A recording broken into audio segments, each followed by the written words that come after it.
আমার নাম MS শ্রীধরন। আমি একজন ব্যাংক অফিসার। আমার উপার্জনটা ব্যাংক থেকে, মানে ব্যাংকের আসল আয় বা সুদ থেকে। আমার কিছু মুসলিম বন্ধু আছে যারা খুবই নিয়ন্ত্রিত। এমনকি আমার বাসায় খাবার বা চা খাওয়া তারা মনে করে যে এটা ব্যাংকের আসল উপার্জন, অর্থাৎ সুদের থেকে আসে। দয়া করে বলুন যে এই যে সুদ এবং কোরআন যা বলছে তা যদি একই হয়, তবে আধুনিক ব্যাংকগুলো যে চালু আছে এবং লেনদেন করে চলেছে। আসলে প্রশ্নটা ভালোভাবে আমি বলতে পারছি না, আমি দুঃখিত। আমি ব্যক্তিগতভাবে পেশাগত অনেক সমস্যায় আছি, মানে লেনদেন বা আমার মুসলিম বন্ধুদের সাথে টাকা পয়সা লেনদেন করা এসব বিষয় নিয়ে, কারণ তারা বলে এটা সুদের সাথে সংশ্লিষ্ট। দয়া করে বিস্তারিত বলবেন। ভাই একজন অমুসলিম ব্যাংকে চাকরি করেন আর প্রশ্ন করলেন যে মুসলিমরা কেন এত কঠোর, তার বাসায় আসে না, কারণ তার উপার্জনটা হচ্ছে সুদের। আর ইসলাম সুদের ব্যাপারে কি বলে? এক্ষেত্রে তিনি টাকা পয়সা লেনদেন করতে গিয়ে খুব সমস্যায় আছেন। ভাই, আরবি শব্দ হলো রিবা। রিবা মানে সুদ এবং অতিরিক্ত আদায়। কিছু লোক মনে করে যে রিবা দিয়ে সুদ বোঝায় না, আসলে সুদ এবং অতিরিক্ত চার্জ দুটোই বোঝায়। সুদ মানে ডিকশনারি অনুযায়ী টাকা উপার্জন, টাকা ধার দেওয়ার মাধ্যমে। চক্রবৃদ্ধি মানে হলো অতিরিক্ত ধার্য করা সুদ, এবং চক্রবৃদ্ধি সুদ উভয়ই নিষিদ্ধ। কোরআনে এই রিবা শব্দটি কমপক্ষে 8 বার উল্লেখ আছে। সূরা আল ইমরান 3 নম্বর অধ্যায় 130 নম্বর আয়াত, সূরা নিসা 4 নম্বর অধ্যায় 161 নম্বর আয়াত, সূরা বাকারা 2 নম্বর অধ্যায় 275 নম্বর আয়াত 3 বার, সূরা বাকারা 2 নম্বর অধ্যায় 276 নম্বর আয়াত, সূরা বাকারা 2 নম্বর অধ্যায় 278 ও 279 নম্বর আয়াত। আমি শুধু শেষ আয়াতটা বলছি। সূরা বাকারা 2 নম্বর অধ্যায় 278 ও 279 নম্বর আয়াত, যে যদি তোমরা চক্রবৃদ্ধি সুদ এবং সুদ পরিত্যাগ না করো তবে যুদ্ধের ঘোষণা করো আল্লাহ এবং রাসূলের প্রতি। সুতরাং যে সুদ দিল বা সুদ নিল সে যুদ্ধের ঘোষণা করছে সর্বশক্তিমান ঈশ্বর আল্লাহ এবং নবীজি মুহাম্মদ সাল্লাল্লাহু আলাইহি ওয়াসাল্লামের সাথে। এটা হচ্ছে ইসলাম ধর্মে বড় গুনাহগুলোর মধ্যে একটি, জঘন্য অপরাধের একটি। একটি হাদিসে আছে সুদের সর্বনিম্ন গুনাহ হচ্ছে জিনা করার সমান, মায়ের সাথে ব্যভিচারের সমান। এখন এর পেছনে যুক্তি কি?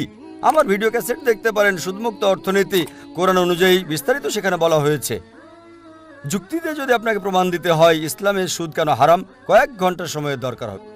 এখন সম্ভব নয়, কিন্তু সংক্ষেপে বলতে গেলে কেন সুদ নিষিদ্ধ, কারণ এটা ধনীকে আরো ধনী করে এবং গরিবকে আরো গরিব করে।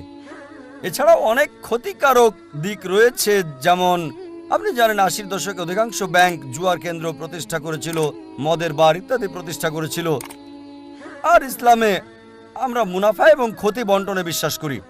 এখন দেখুন, আপনি একজন ব্যাংকার, সবচেয়ে বেশি লোন পায় সবচেয়ে ভালো কোম্পানি। সুদ চালু করেছে, এই ব্যাংকিং ব্যবস্থা চালু করেছে রাজা পঞ্চম জর্জ। রাজা পঞ্চম জর্জ আসল দায়ী হচ্ছে সে।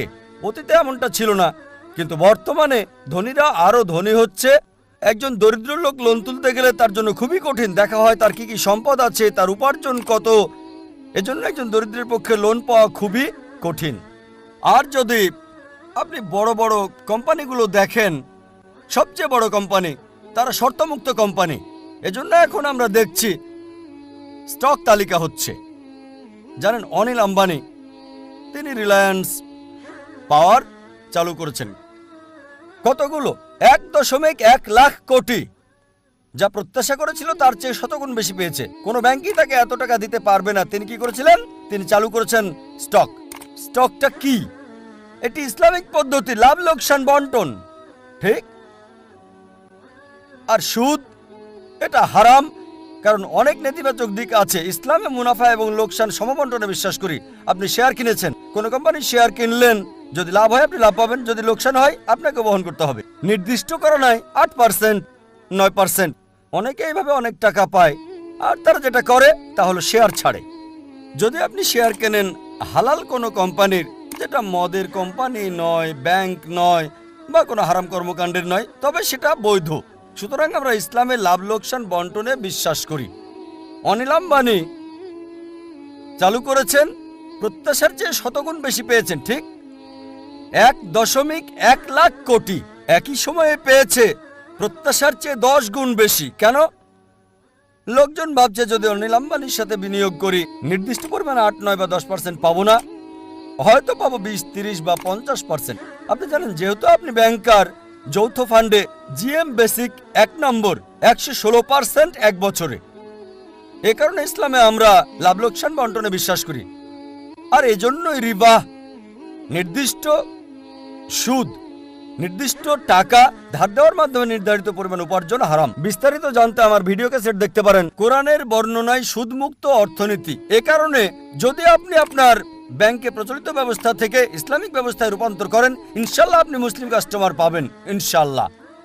আর এখন ভারত সরকার, আরবিআই, অর্থমন্ত্রী পুরোপুরি ইসলামিক ব্যাংকের জন্য অনুমোদন দিচ্ছেন না, কিন্তু লোকজন তার কাছে যাচ্ছে। আমি নিজে মিস্টার চিদাম্বরমের সঙ্গে কথা বলেছি যখন তিনি সৌদি আরবে ছিলেন।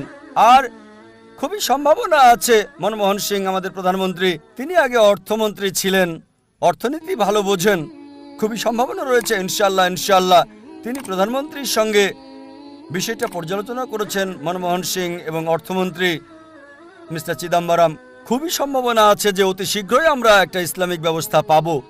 আর আপনি কোনো ইসলামিক ব্যাংক দেখে তাতে যুক্ত হন। এ কারণে আপনি দেখবেন সিটি ব্যাংক ইসলামিক ব্যাংকিং চালু করেছে, এইচএসবিসি ইসলামিক ব্যাংকিং চালু করেছে, অধিকাংশ আন্তর্জাতিক ব্যাংকেই ইসলামিক ব্যাংকিং চালু করেছে। কেন? কারণ তারা দেখেছে তারা অধিক মুনাফা পাবে এবং গ্রাহকদেরও বেশি মুনাফা দিতে পারবে। এটা ইসলামিক। সুতরাং যদি আমরা শরিয়া মানি, পবিত্র কোরআন এবং সহিহ হাদিস মানি, আপনি উপার্জন করতে পারবেন, অন্যকেও সুযোগ করে দিতে পারবেন। আশা করি উত্তরটা পেয়েছেন। একটি পরিকল্পিত আলোচনা, জন্ম নিয়ন্ত্রণ চিন্তাধারা কতটা ইসলামের সাথে সংগতিশীল। মানবতার কল্যাণের জন্য। তারা নিজ দেশে বলছে সন্তান বাড়াও, অপরদিকে মুসলিম দেশগুলিতে জনসংখ্যা কমানো যায় এর পুরস্কার ঘোষণা করছে। উন্নতি সাধনের জন্য। কোরআন হাদিসের জ্ঞান মানুষের যখন থাকে না, তখনই মানুষ এই পদক্ষেপ নেয়। এটার অনেকগুলো দিক রয়েছে। ডক্টর আব্দুল্লাহ জাহাঙ্গীর, আব্দুর রাজ্জাক বিন ইউসুফ, শেখ শাহিদুল্লাহ খান মাদানী, মুফতি কাজী মোহাম্মদ ইব্রাহিম, জাহাঙ্গীর আলম। সর্বশেষ চূড়ান্ত ধর্ম ইসলাম। রিজিক দাতা মাতাও নন, পিতাও নন। মুসলমানের একটা আস্থা, বিশ্বাস। গোটা বিশ্বের তিনি রব। আল্লাহ তাআলা মানব জাতিকে সৃষ্টি করেছেন, এর মূল ইউনিট হলো পরিবার। বোঝেন জীবনের বার্তা, জ্ঞানগর্ভ আলোচনার মঞ্চ। প্রশ্ন নেব, যদি এখানে কোনো অমুসলিম বোন না থাকে, ওদিকে অমুসলিম ভাই অপেক্ষা করছে। হ্যাঁ, একটা প্রশ্ন অমুসলিমদের পক্ষ থেকে। এক সময় সে আমার প্রতিবেশী ছিল, সে সব সময় জিজ্ঞেস করত। বলুন বোন। আসসালামু আলাইকুম।